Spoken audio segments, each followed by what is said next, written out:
সারা জীবন young রাখুন, সারা জীবন নিজেকে যুবক রাখুন, ভীষণভাবে বিজি রাখার চেষ্টা করুন। আপনি আপনার পরিবারের কর্তা, আপনার কথাই হবে শেষ কথা। ভাই আপনি যদি কোনো ছোটোখাটো সিদ্ধান্ত নিতে গিয়েও অপরের উপর ছেড়ে দেন, দায় সারা কাজ করেন যে না আমার বয়স হয়ে গেছে, আমি আর এসব সিদ্ধান্ত নিতে পারবো না, তাহলে একটা সময় দেখবেন কোনো গুরুতর সিদ্ধান্ত নিতে গিয়েও আপনাকে আর জিজ্ঞেস করছে না, কারণ সেই ভুলটা আপনিই স্বয়ং প্রথম করেছেন। তাই নিজেকে একেবারে স্ট্রং রাখতে হবে। আপনারও একটা ভালো লাগা আছে, আপনারও একটা পছন্দ অপছন্দ আছে। কেন অসহায় ভাবছেন ভাই নিজেকে? আপনি আপনার কাছে ভীষণই একজন গুরুত্বপূর্ণ ব্যক্তি। যতক্ষণ আপনি নিজেকে গুরুত্ব দিতে পারছেন, এই পৃথিবীর কেউই আপনাকে বুঝবে না, কেউই আপনাকে গুরুত্ব দেবে না, পাত্তা দেবে না। বয়স যাই হয়ে যাক না কেন, মনটাই হচ্ছে আসল কথা। তাই মনটাকে সবসময় স্ট্রং রাখার চেষ্টা করুন, মনের জোরটাই হচ্ছে আসল কথা। আমি অনেক বৃদ্ধ মানুষকে দেখেছি ভাই, মানে প্রচুর প্রচুর উপকার করতে মানুষের।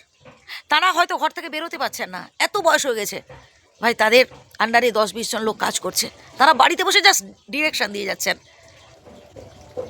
হ্যাঁ বন্ধু, আপনিও পারবেন। সব থেকে বেশি হচ্ছে মনের জোর, আপনাকে মনের জোরটা বাড়াতে হবে।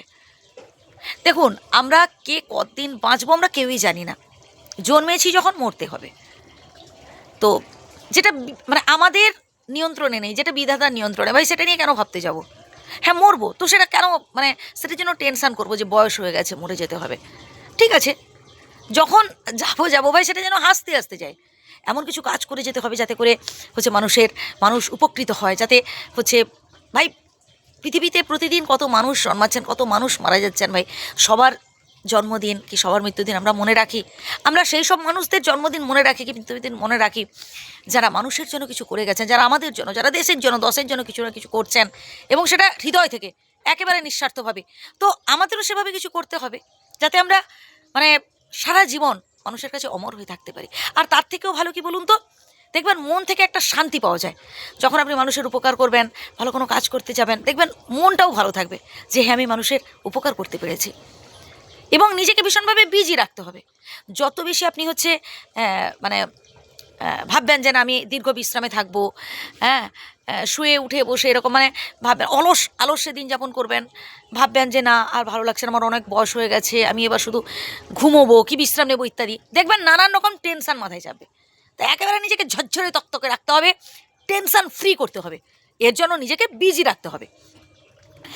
দেখুন, প্রকৃতির সাথে মেশার চেষ্টা করতে হবে আমাদের, মাঝে মধ্যে একটু সময় সুযোগ পেলে বাড়ির বাইরে বেরান, মন ভালো থাকবে। যেখানে ছোটো ছোটো বাচ্চারা খেলা করছে বসে দেখুন, এতে নিজেরও ভালো লাগবে।